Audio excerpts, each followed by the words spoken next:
PlayStation 5's event was rescheduled, but now we have the new date. Stay tuned.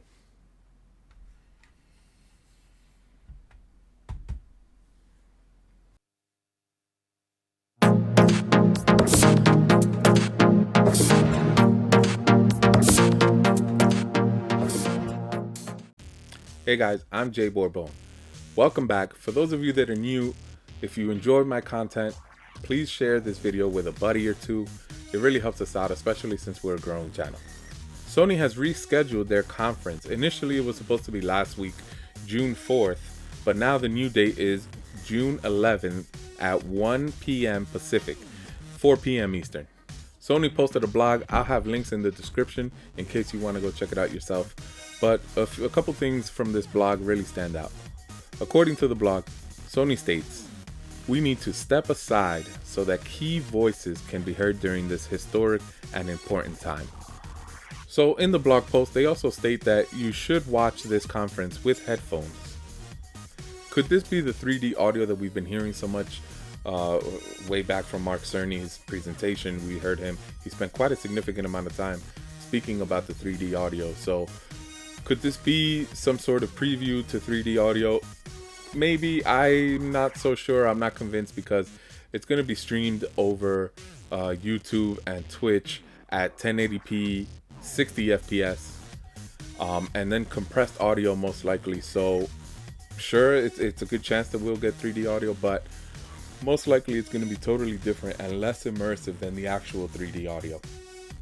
So the second thing is, by them letting us know that it's going to be 1080p, 60 FPS, they also specify in the blog that the PS5 and a 4K TV go hand in hand. That is no way by any means what we'll get when we play actual games, 1080p, 60 FPS. I mean, these consoles can handle 4K 60 easily. So if the stream looks a little fuzzy or anything like that, don't let that discourage you from next-gen graphics. Most likely what's going to happen is after they stream it, they're probably going to re-upload it at 4K, maybe 60, maybe 30, whatever the case is. That's usually what they do. They actually did it with Ghost of Tsushima, and they also did it with The Last of Us 2, if I'm not mistaken. But expect that 4K upload after the conference. We're probably going to catch both live and then watch it again after it's re-uploaded.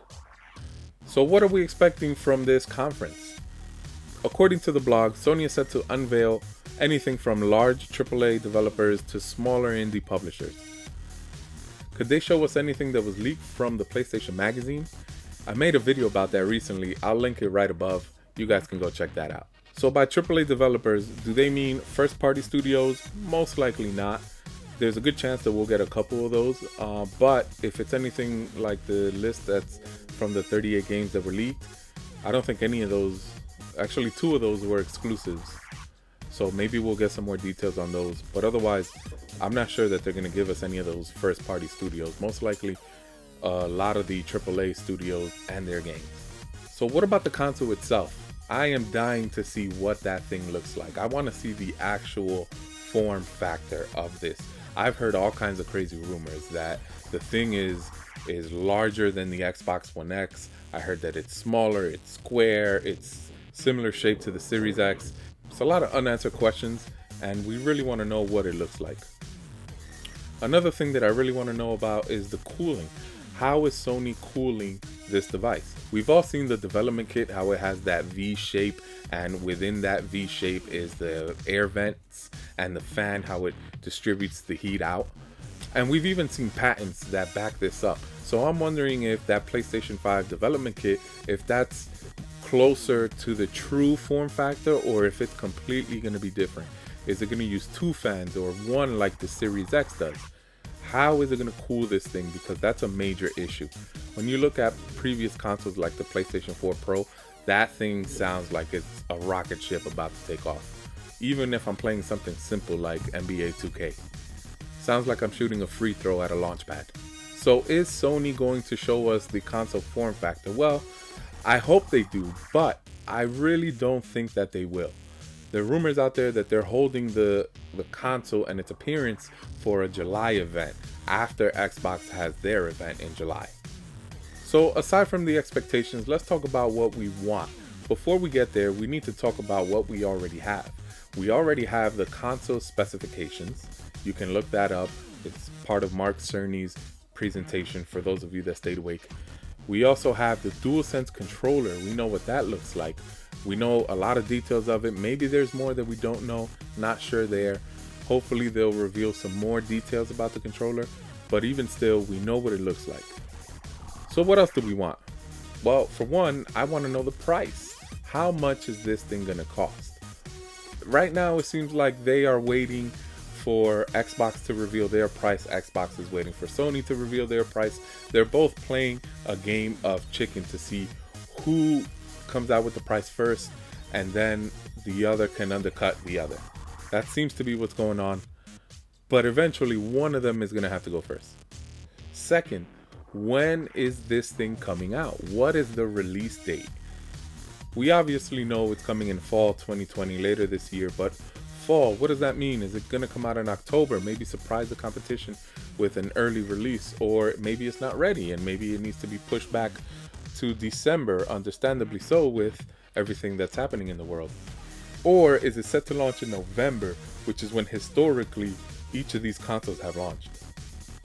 Whatever the case may be, I want a firm date. So what about backwards compatibility? I mean, we already know that Sony has asked their developers that any game after sometime next month that comes out needs to work on the PlayStation 5. It's a prerequisite to getting their game published on the console. But what does that mean for the previous PlayStation 4 titles? I mean, we built our libraries for 7+ years now on the console, and I'd hate to see that go to waste. There's still a bunch of games on my backlog that I haven't finished, and I don't want to also have my PlayStation 4 having to plug that in whenever I want to play a PS4 title if I already have a PS5. Sony has come out and confirmed that they're working on 100 titles, but I don't necessarily think it's going to be 100 at launch. It may be something slow like we saw with the Xbox and the Xbox 360 titles, where the rollout was 5 games a month, maybe something like that, that were new, added, and you can, if you pop the disc in, it would work. It would download the game and install the latest version. If there was an enhanced version, it would then install that version. But now we're touching into smart delivery territory, and Sony hasn't told us what their plan for smart delivery is. For example, I want to pre-order Assassin's Creed Valhalla from now. There's actually a discount if you get it through Amazon ahead of time. However, we don't know what PlayStation smart delivery system is going to be. So if I pre-order this thing on a PS4 console, will I be able to play it on a PS5?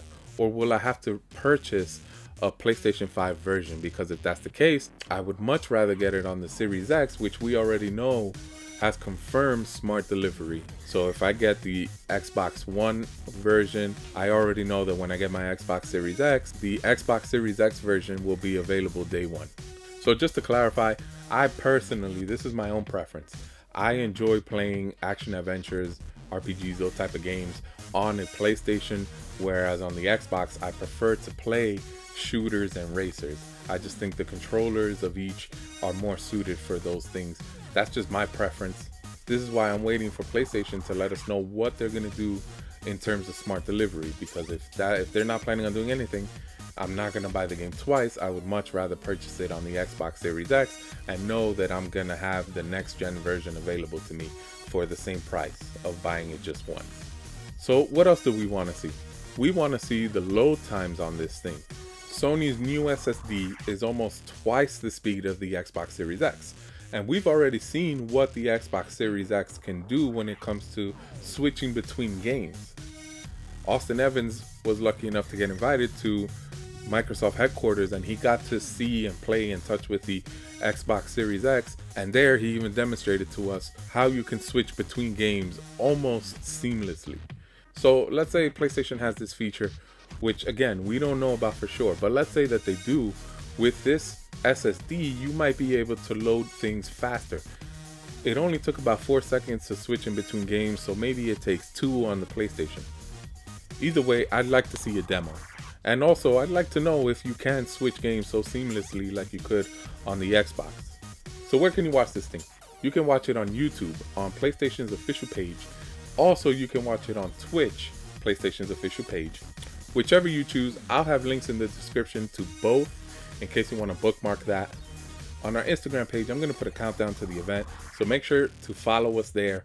Once again, share with a buddy this video. It really helps us out. So we just went over some of the stuff that we are expecting and some of the stuff that we want. So make sure to check our post-conference video. We're then going to compare what we did get. Not only that, we're also going to go over what the conference went over, but we're also going to compare what we did get and what we wanted, whether we got those things or not. Maybe they surprise us and give us everything, or they give us nothing and then we have to wait till July. Who knows? Either way, stay tuned for more. Take care.